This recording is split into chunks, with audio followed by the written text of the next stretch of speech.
ஒரு பெண் வந்து நீ வேணும்னு நினைக்கிற வரைக்கும் மட்டும்தான் உனக்காக எதையுமே தியாகம் செய்வான். நீ வேண்டான்னு முடிவு பண்ணிட்டா உன்னையே தியாகம் பண்ணிட்டு போயிடுவான். இதுதான் அடிப்படை. இது ஜென்சி கிடையாது, நம்ம ஜெனரேஷன் கிடையாது, எனக்கு முன்னாடி ஜெனரேஷன் கிடையாது.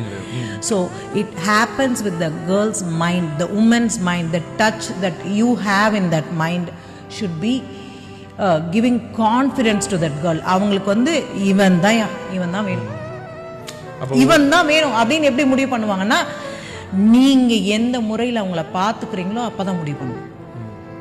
நான் வந்து உங்களை டெய்லி கால் கழுவி விடுங்க, பொண்டாட்டிக்கு காஃபி போட்டு கொடுங்க, பாத்திரம் கழுவி கொடுங்க, அதெல்லாம் சொல்லல. ஏண்டி சாப்பிட்டியா அப்படின்னு கேளுங்களேன். வேற ஒண்ணுமே பண்ண வேண்டாம். நீ பேர் சொல்ல வேணாம், கண்ணே மணியேன்னு கொஞ்சம் வேண்டாம், நீ ஒண்ணு ஏண்டி சாப்பிட்டியா அப்படின்னு அதட்டி கூட கேளுங்களேன். நீங்க சாப்பிட்டியான்னு கேட்டது ஒரு மிகப்பெரிய சேஞ்ச் கொடுக்கும்.